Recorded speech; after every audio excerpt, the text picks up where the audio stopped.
తులారాశి వారికి ఒకవైపు 6వ స్థానంలో శని భగవానుడు అష్టమ కుజదోష సంచార స్థితి ఉన్నప్పుడు దోషాన్ని ఎలా తొలగించుకోవాలి, ఐశ్వర్యం ఎలా పొందాలో ఈ వీడియోలో తెలుసుకుందాం.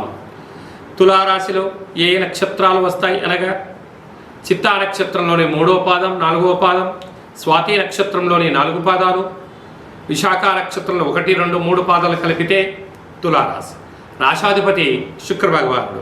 వీరికి పంచమ రాహు, షష్టమ శని సంచార స్థితి, అష్టమ కుజ సంచార స్థితి ఉంది కనుక అనారోగ్యము, రక్తహీనత, నరాల బలహీనత, ఇది అసలే వర్షాకాలం అవడం వలన సీజన్లీగా వచ్చేటువంటి వ్యాధులు రావడం, శరీరంలో రోగ నిరోధక శక్తి తగ్గి అనవసరమైన జలుబులు, ఆహార నియమాలు పాటించని కారణం వలన హాస్పిటల్కి వెళ్ళడం, రక్త పరీక్ష లాంటివి చేయించుకోవడం, అనేక రకాలైనటువంటి అనారోగ్యాల చేత మానసికంగా శారీరకంగా ఇబ్బంది చెందే పరిస్థితి చాలా అధికంగా ఉంటుంది.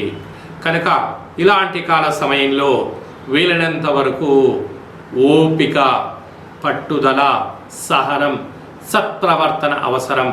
కనుక ఈ అష్టమి తిథి యందున, ఈ పూర్ణిమ తిథి యందున, మీ జన్మ నక్షత్రం రోజున, శుక్రవారం రోజున వీలైనంత వరకు ఓపికగా ఉండగలగాలి. తొందరపాటు నిర్ణయాలకు ఇది సరైన సమయం కాదు. దూర వాయు జల ప్రయాణాలు చేసేటప్పుడు ఎన్నో జాగ్రత్తలు అవసరం అని చెప్పి కూడా మీరు గుర్తుపెట్టుకోగలగాలి.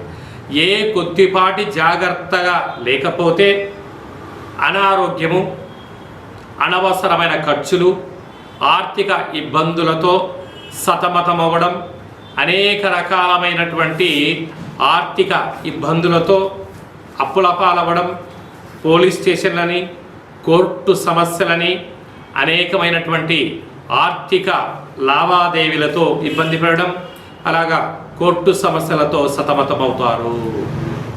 మీ వ్యక్తిగత జాతకం తెలుసుకోవాలనుకుంటున్నారా? మీ యొక్క పేరు, పుట్టినటువంటి తేదీ, నెల, పుట్టినటువంటి సంవత్సరం, పుట్టిన సమయం రాసి ఈ కింది నెంబర్కు వాట్సాప్ పంపించగలరు.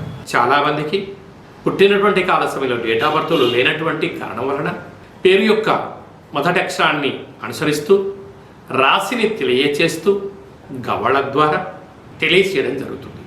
ఈ కింది నెంబర్ని సంప్రదించి అపాయింట్మెంట్ తీసుకొని సంప్రదించగలరు.